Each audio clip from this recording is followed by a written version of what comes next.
Can a license plate alert parents of improper teen driving behavior? Welcome back to another Techstination interview. I'm Fred Fishkin, and with us is Neville Boston, founder and chief strategy officer at Reviver Auto. Thank you for joining us, Neville. Nice to be here. Thank you for having me. Give us some background to start out with, and what the company's about. The company's about innovation, it's about technology, and it's about doing something I think that's non-sexy. We do compliance. We looked at what was going on at the DMV. We saw how it was broken, and we thought we use apps and things like that for everything that we do in our everyday lives. How come we're not updating our registration on our vehicles in the same way? So the thought process behind it was simplifying kind of a broken system and bringing it into the 21st century. You mean you're going to keep me from getting in line at my beloved motor vehicle department? Absolutely. I want you to save some time, do some other things that you believe are important. But the big thing around the technology is that when you think about the license plate, in over 110 years, it hadn't changed. It was the same thing. And the ways in which we were transacting business was one of the only parts of society that was so paper heavy. Like, why are we utilizing the same broken systems that we've been utilizing for decades? So it's like, why not bring it into the 21st century? Why not automate it? Why not utilize it like use your online banking? You have an app, you can basically update your information based on that application. And we have two-party authentication when it comes to banking, remotely. So why wouldn't we be able to do that when it comes to, driving and updating our registration? So the license plate would be running off of the car battery, I would guess? Well, there's a couple different ways. There's actually a battery-operated plate that runs on a battery. The use case will have the battery lasting about 5 years, 10 years if it was on the shelf. So it has a long battery life. There are literally 3 screws on the back that you would replace. So I can actually show you what it looks like. On the back, 3 screws, you replace those screws and you replace the battery. And then we have a wired version that is wired into the vehicle that takes a professional installation. It does have a battery as a backup, but it uses constant power from the vehicle for its operations. The good thing about the technology that we're using bistable technology, is that this image will stay like this for 50 years, 100 years. It only needs power to change the image. So it operates just like a metal license plate. And that's the reason why we decided to go with this technology over, LCD or anything like that. And there's a communications aspect to this. Tell me about that. Yeah, so with the battery operated plate, it's Bluetooth enabled. So you can use Bluetooth to update it, in proximity or remotely. It also has LTE, both AT&T and Verizon networks that you've got access to. So it allows you to be able to be connected and update, remotely.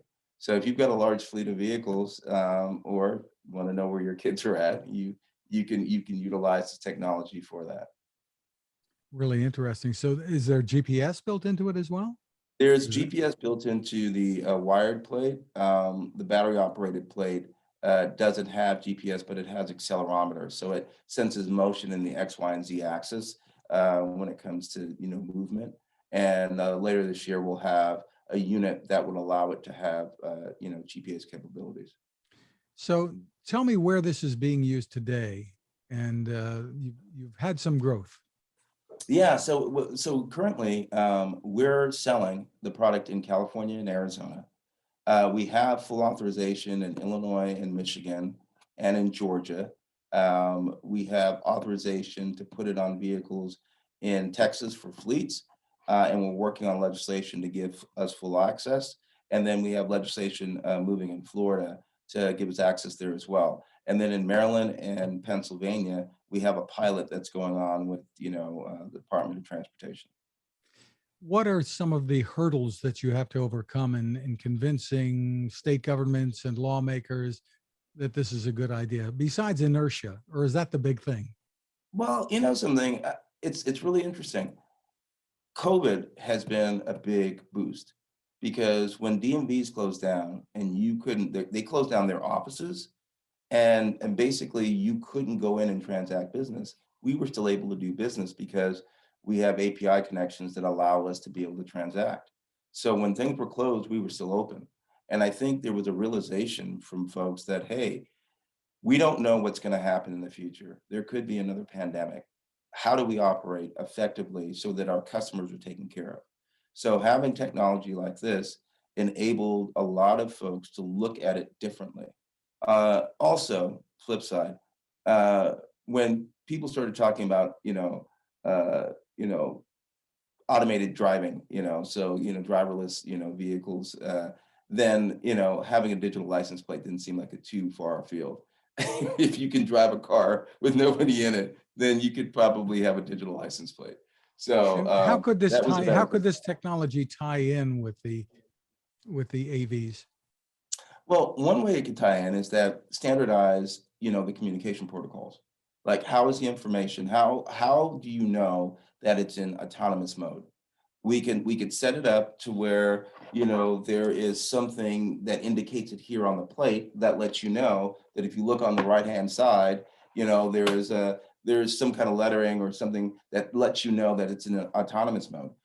You can use it as a way of standardizing messaging.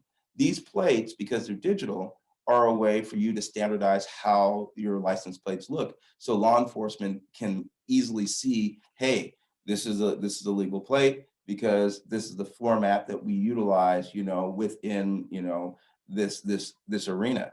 So I think what we've done is that we have been okay with pressing metal and creating images that are different across the board. Every state has a different license plate.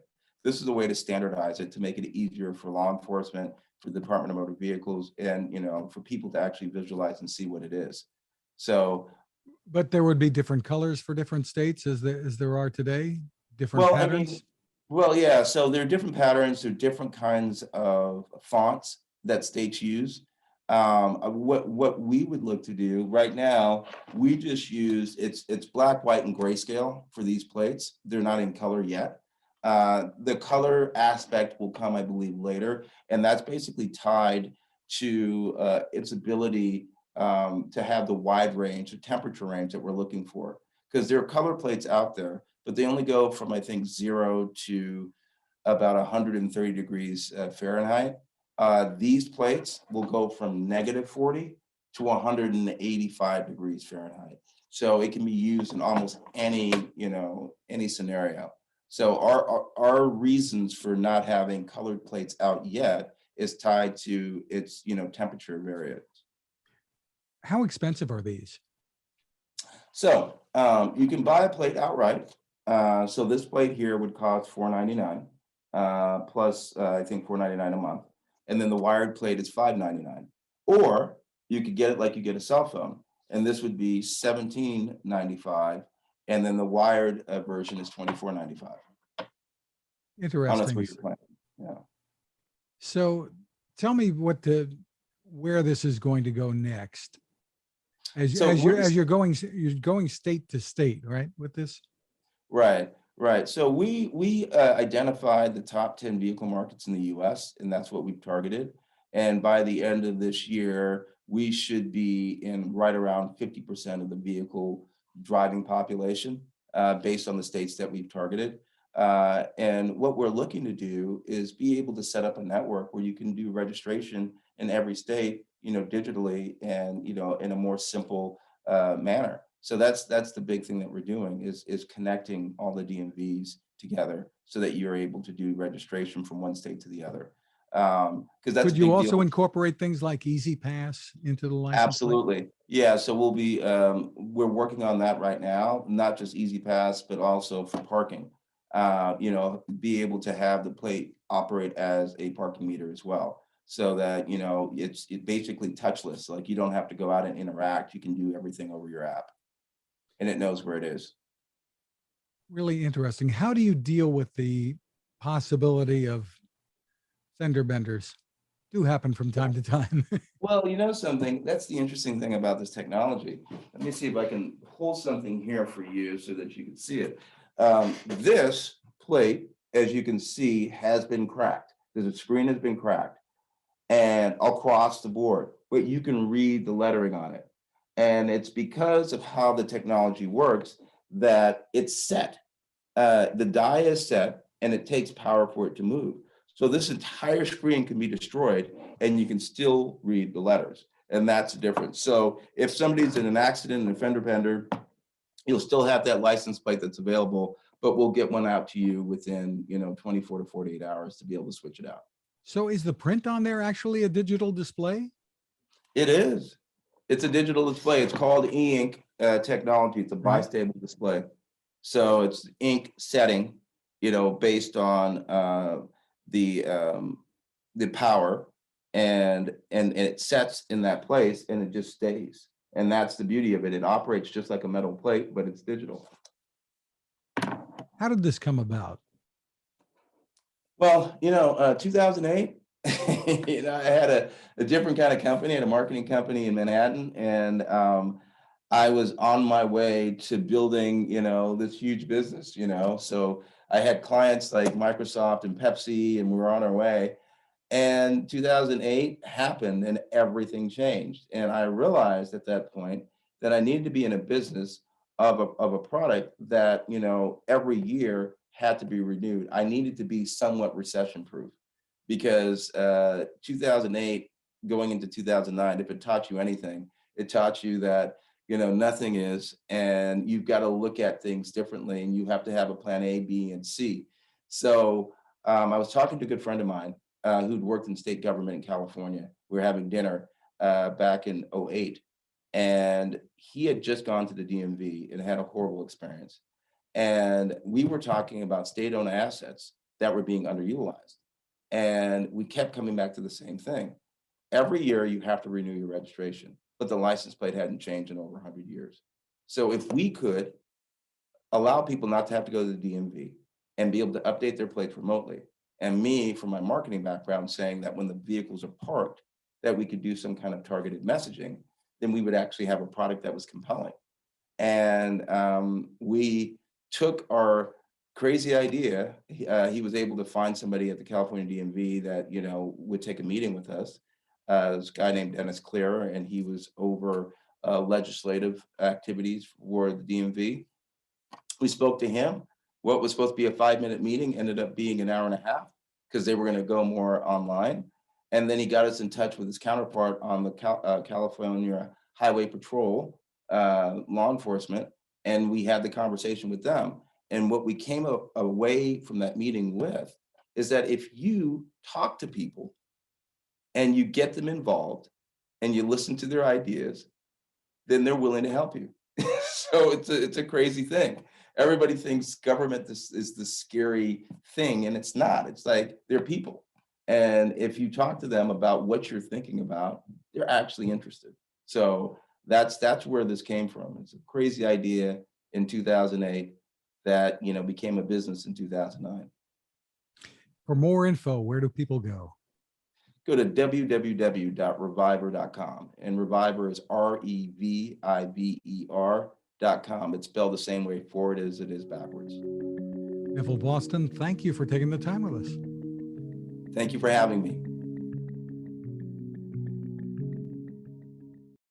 Now this. It takes a lot of listening to build a better radio, and that's just what the folks at C. Crane have done. Bob Crane and his crew, nestled among the rivers and tallest trees in the world in Fortuna, California, have made a habit of listening to their customers. And that's just what they've done in building the CC Skywave SSB, the Swiss Army knife of portable radios. For everyday listening to AM or FM in the yard or patio or on the nightstand without having to drain a mobile phone battery, it's a great companion. But it is also a companion equipped for NOAA weather information and alerts that can be life-saving. You can listen to FEMA and Coast Guard transmissions too. Beyond all of that, you can tune into shortwave signals from around the world. It's compact, easy to take with you, and built to last. The CC Skywave SSB. Click on the link at Techstination.com.